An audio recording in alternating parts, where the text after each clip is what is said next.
నమస్తే, welcome to our channel. Delhi liquor scam కేసులో కవిత arrest అయిన విషయం మనందరికీ తెలిసిందే.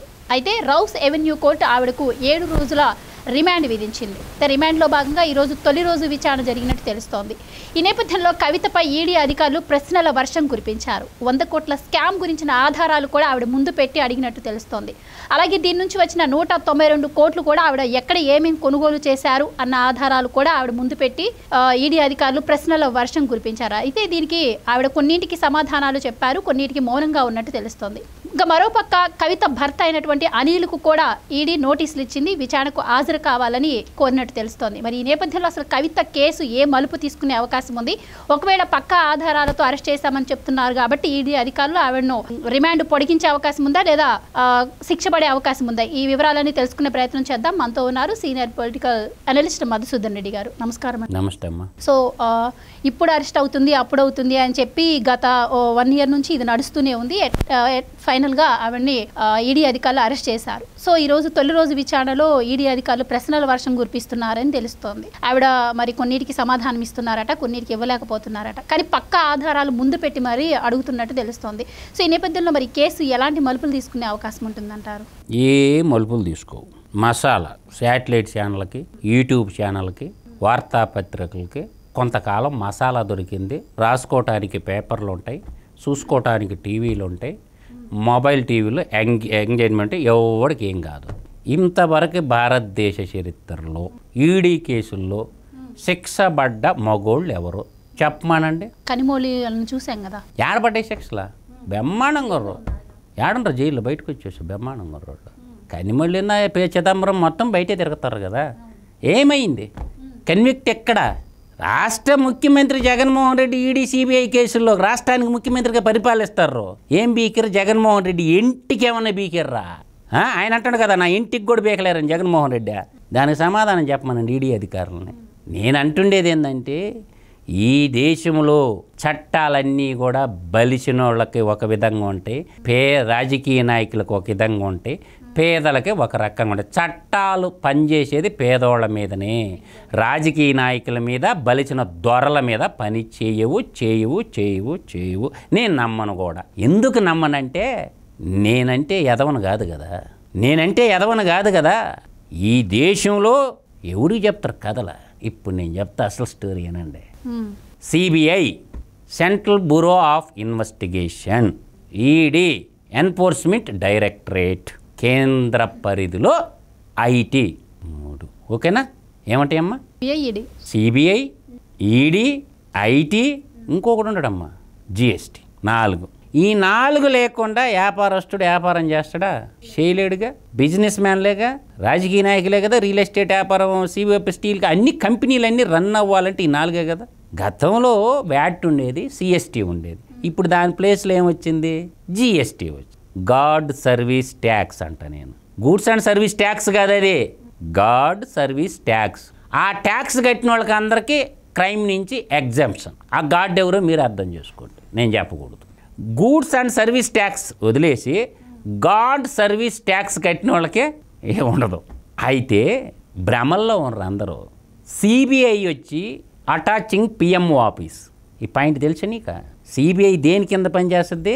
పిఎంఓ ఆఫీస్ కింద ఉంటుంది, ప్రైమ్ మినిస్టర్ ఆఫీస్ కింద ఉంటుంది. ఈడీ, ఎన్ఫోర్స్మెంట్ డైరెక్టరేట్ దేని కింద ఉంటుందంటే ఆర్థిక శాఖ కింద ఉంటుంది. ఆర్థిక శాఖ మినిస్టర్ ఎవరు? నిర్మలా సీతారామన్ గారు. ఆమె కింద ఉంటుంది ఈడీ, ఎన్ఫోర్స్మెంట్ డైరెక్టరేట్. అది నీకు కేంద్ర స్థాయిలో చెప్పిన ముచ్చట. ఇంకా రాష్ట్ర స్థాయిలో ముచ్చట చెప్పాలిగా. CID, crime investigation depart, CMO office కింద ఉంటుంది, అటాచింగ్. అయిపోయిందమ్మా. తర్వాత ఏసీబీ అని ఉంటుంది, యాంటీ కరప్షన్ బ్యూరో. అబ్బా ఎంఆర్ఓ 20 కోట్లు పట్టుకున్నారు, 100 కోట్లు అని వేస్తారు కదా. వాళ్ళకేం చేస్తారంటే అది ఆర్థిక శాఖ కింద ఉంటుంది. లైన్ అర్థమైందా? ఇంకా స్పెషల్ ఇన్వెస్టిగేషను సెబ్ వాళ్ళు ఉంటారమ్మా. ఏంది, ఒకరొకరు ఏమేమి మాట్లాడుకుంటారో వినేదానికి ఒక స్పెషల్ టీం ఉంటుంది కదా. అప్పుడు అర్థమైందా? దేశ స్థాయిలో పిఎం కింద సిబిఐ, ఆర్థిక శాఖ కింద ఈడీ, రాష్ట్ర స్థాయిలో ముఖ్యమంత్రి కింద సిఐడి, ఆర్థిక శాఖ కింద ఏసీబీ. సింపుల్గా చెప్పాను నేను, డెప్త్ కొద్దు. ఇప్పుడు వస్తుండ ఈడీ అంటే. అసలు ఈడీ అంటే ఏంటి సార్? Enforcement directorate. భారతదేశంలో ఆర్థిక చట్టాలను అమలు చేయడానికి ఆర్థిక నేరాలపై విచారణ వహించే ఆర్థిక గూఢాచార సంస్థ. ప్రధానంగా దీని కింద 3 చట్టాలు ఉంటాయి. The foreign exchange management act 1999. ఏందే ఫారెన్ ఎక్స్చేంజ్ మేనేజ్మెంట్? ఒక దేశం నుంచి ఇంకో దేశానికి డబ్బులు అప్ అండ్ డౌన్ చేసుకుంటారు చూసావా, ఫారెన్ ఎక్స్చేంజ్ అనమాట.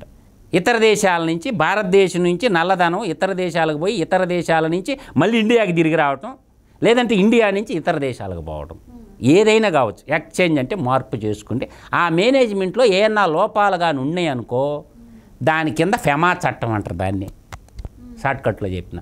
దాంట్లో ముద్దాయి జగన్మోహన్ రెడ్డి, ఆంధ్రప్రదేశ్ ముఖ్యమంత్రి. ఏమన్నా జగన్మోహన్ రెడ్డి ఇంటికి పెరిగారా? ముద్దాయి కదా దాంట్లో. ఏమైంది? ఫెమా చట్టమా పనిచేస్తుందా? తర్వాత prevention of money laundering act 2002.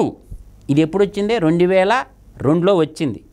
The prevention of money laundering act 2002 మహానుభావుడు వాజ్పేయి గారు తెచ్చారు. దాన్ని మొన్న అమెండ్మెంట్ చేశారు 2023లో. దాని కింద ఎత్తుకొని పోయారు కవితని, అర్థమైందా? మనీ లాండరింగ్ యాక్ట్లో ఎత్తుకోపోయినారు. దాన్ని ఏమంటారంటే PMLA యాక్ట్ అంటారు దాన్ని. అది పుట్టింది ఎప్పుడు? 2002లో. దాని అమెండ్మెంట్ చేసింది ఎప్పుడు? 2023. దాని ప్రకారం లేపేశారు. అయితే సార్ మీరు ఇవన్నీ చెప్తుంటారు కదా, ఇంకొక యాక్ట్ ఉందమ్మా, ద ఫిగ్యూటివ్ ఎకనామిక్ అపెండర్ యాక్ట్ 2018. ఏం చిన్న చట్టాలు అనుకుంటారా ఏందా? ఏదో ఒకటి ఉంది. CRPC అంటారు, బ్రిటిష్ వాళ్ళ చట్టం 1873. ఏంది? 1873 CRPC, క్రిమినల్ ప్రొసీజర్ కోడ్. ఆ చట్టం ప్రకారం అయితే బెయిల్ వస్తుంది. ఆ చట్టాల ప్రకారం అయితే bail is mandatory, jail secondary ఉంటుంది. ఈడీ చట్టాలకి ఏముందంటే jail must and should, bail మనం చెప్పలేము. అందుకే ఈడీ కేసులో ఢిల్లీ ముఖ్యమంత్రి అయినటువంటి మనీష్ సిసోడియా ఇప్పటివరకు బయటికి రాలే. ఈమె వస్తుందో పోద్ది ఎవరికి తెలుసా? అప్రూవర్గా మారిన వాళ్ళకి మాత్రమే బెయిల్ వచ్చింది. ఎవరు అప్రూవర్గా మారింది? అప్రూవర్ అంటే అర్థం ఏంటి? చేసిన తప్పులు ఒప్పుకొని లొంగడం. చేసిన తప్పు ఒప్పుకున్నోడు అప్రూవర్గా మారుతారు. అందువల్ల వాడు అక్యూజ్డ్ కాకుండా వాడు. మాగుంట శ్రీనివాసరెడ్డి కొడుకైన మాగుంట రాఘవరెడ్డి జైల్లో ఉన్నాడు, అప్రూవర్గా మారి బయటకు వచ్చాడు. నేను తప్పు చేసినాను, మీరు ఏ శిక్ష చేసినా దానికి కట్టుబడి ఉంటాను అని ఆడ స్టేట్మెంట్ వచ్చి బయటకు వచ్చిండు.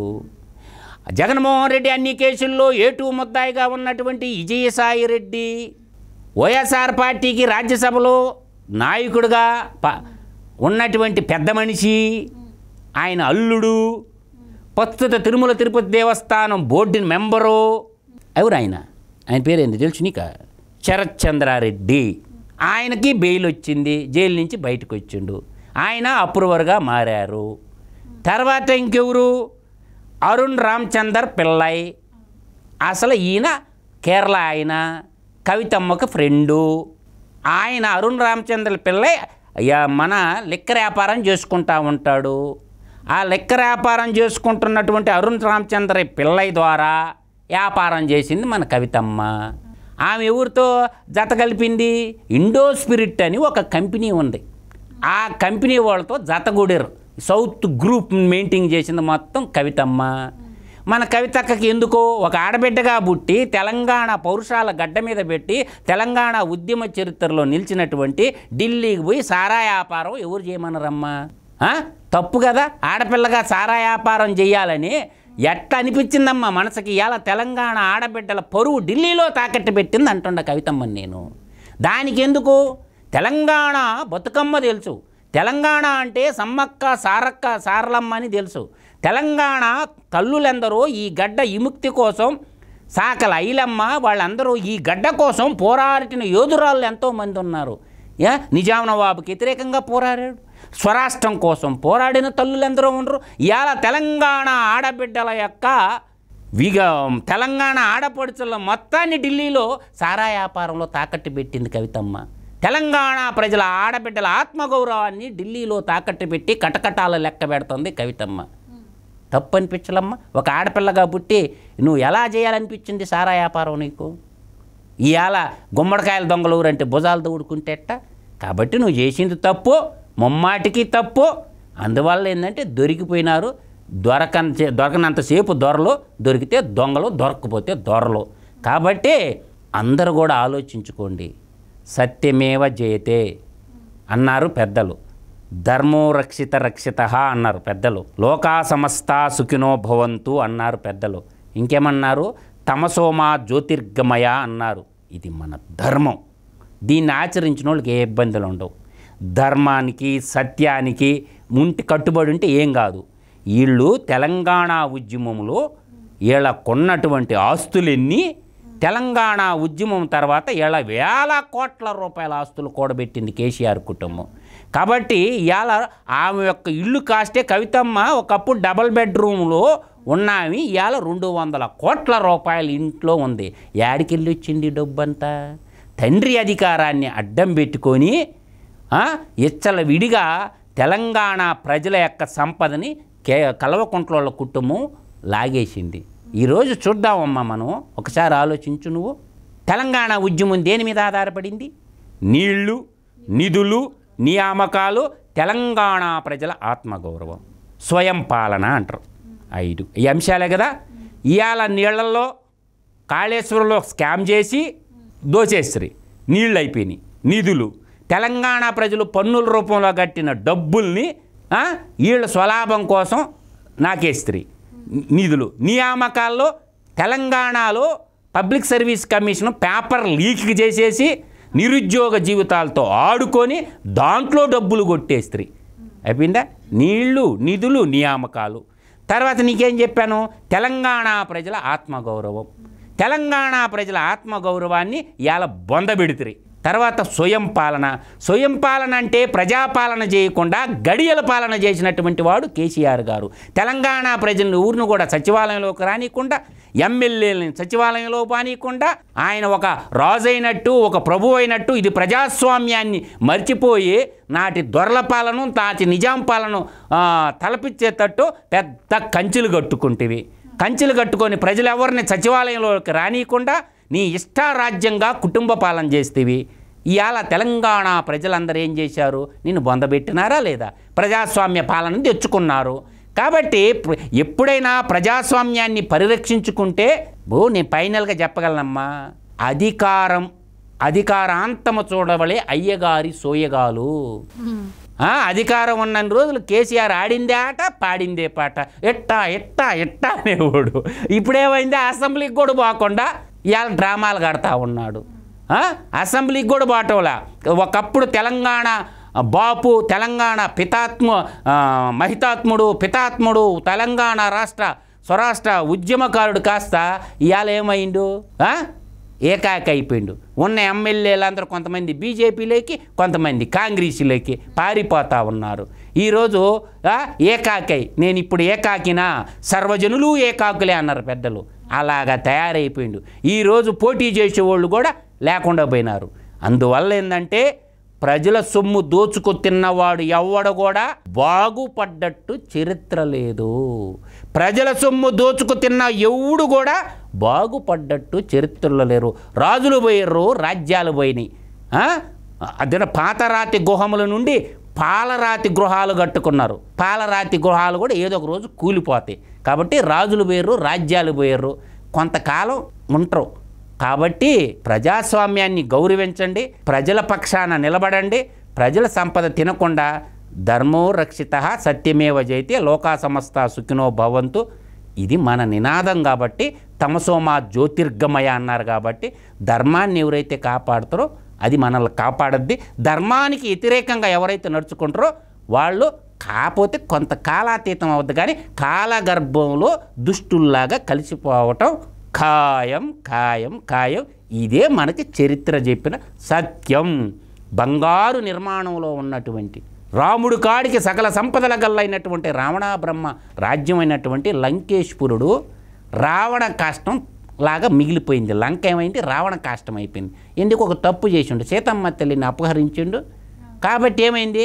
అటువంటి బంగారు లంక, బంగారు పుష్పక విమానం ఉన్నటువంటి రావణ బ్రహ్మకే దప్పలేదురా అయ్యా. మీరెంత కొబ్బరి పీసు గొట్టంగాళ్ళు, మీరెంతరా బాయ్ లొట్ట పీసుగాళ్ళు. అందువల్ల ఏంటంటే అంతలా రావణా బ్రహ్మ హే దెప్పల బ్రహ్మ అంత జ్ఞానం గల్లోడి, నువ్వెంత 5 ఏళ్ళు ప్రజాస్వామ్యంలో 10 ఏళ్ళు ఉండేవాడు. కాబట్టి తప్పు చేయబాకండే, అబాస్పాలు కాకండే, మంచి చేసి మంచి మనుషులుగా బతకమని చెప్పగలను. ఇప్పుడైనా సరే దోచిన సంపదని, తెలంగాణని అడ్డం పెట్టుకుని దోచిన సంపదని చంద్రశేఖరరావు కుటుంబం తిరిగి తెలంగాణ ప్రజలకు అప్పచెపితే గౌరవంగా ఉంటారు. లేకపోతే నిజాం నవాబు పట్టిన గతే పట్టద్దు వీళ్ళకి. అంతకుమించి నేనేం చెప్పగలను?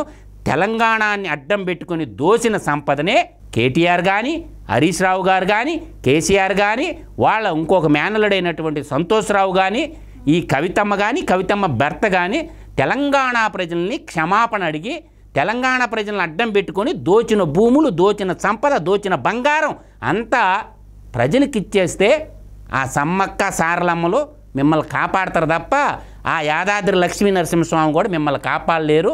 కాబట్టి మీరు దోచుకున్న సంపదను మొత్తం ప్రజలకు తిరిగి ఇచ్చేసి తెలంగాణ ప్రజల్ని క్షమాపణ కోరండి. చరితార్థులై మిగిలిపోతారు, లేదంటే చరిత్రహీనులుగా మిగిలిపోతారని మాత్రం నేను చెప్పగలను. రైట్.